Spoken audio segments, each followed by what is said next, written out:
Hello, my name is Berger, and behind me is what I like to call the miracle on the Mekong, Phnom Penh, Cambodia. When I arrived here in 1999, this skyline you see behind me was not here. None of it. And look at it today. What a difference. I'm an American who has been living and working in Cambodia for nearly 23 years. I arrived here in 1999 for a job as a security manager, running the largest security guard company in the country. At that time, not only was Cambodia very poor, but it was also very dangerous. The country was just coming out of a civil war, and many people had guns. The crime rate was very high. There was, however, hope.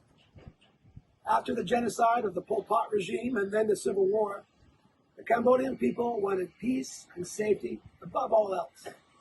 Only with law and order could the country move forward. We had our work cut out for us. You see, there could be no foreign investment. There could be no infrastructure.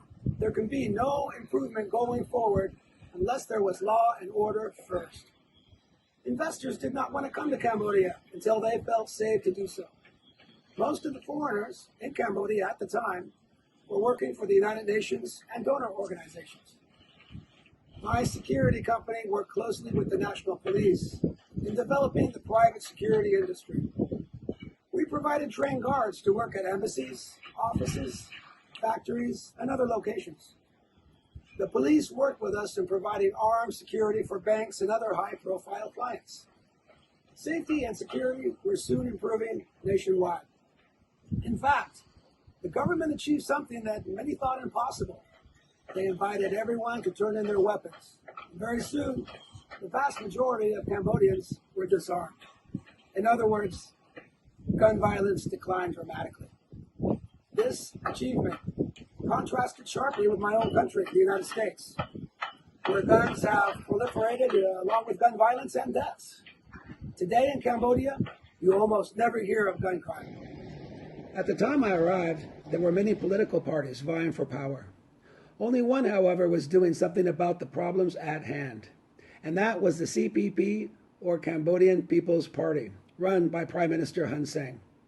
As I recall, opposition parties to the CPP often complained about the problems of Cambodia, but offered no solutions. Even after the government made the country much safer, they complained about corruption and human rights.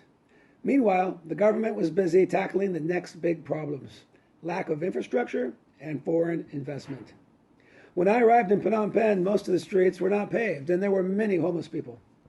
Electricity, water, and other services were very basic and oftentimes not reliable.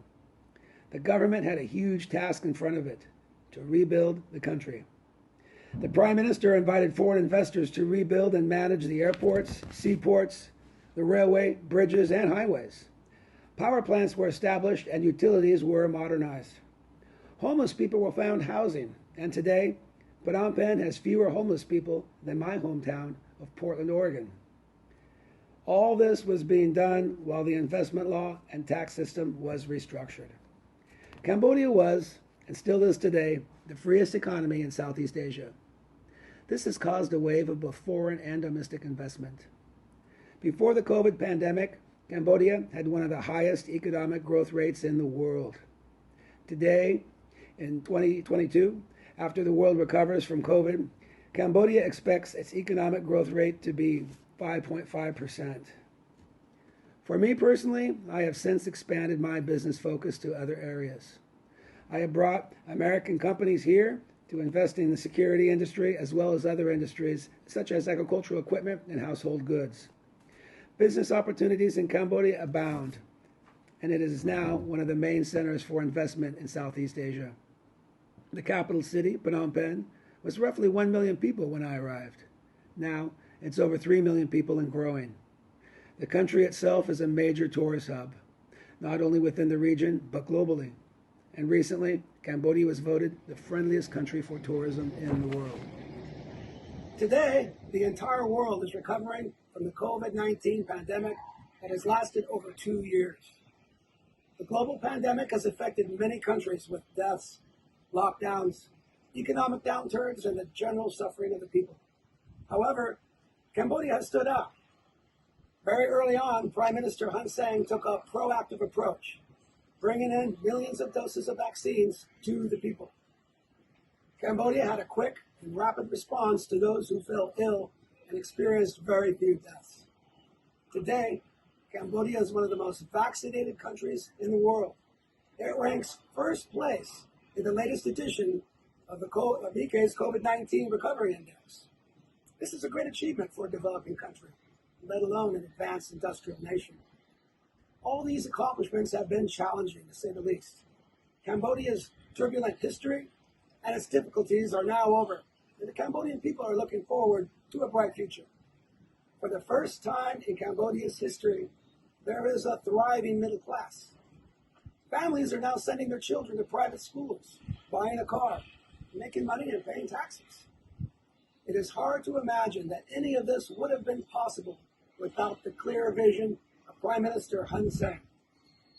Whether you like him or dislike him, it is he who held this country together, brought peace and prosperity, and created rule of law. I cannot imagine any other political party in the last 2 decades I have been here capable of accomplishing this gigantic achievement. As an American citizen who has been involved in the security industry of Cambodia, I can now say it is a very safe and prosperous country. I would not have thought that the Cambodia I saw 23 years ago would reach the development it has achieved today. This is due to the government and the leadership of the Prime Minister. Thank you very much. So, good.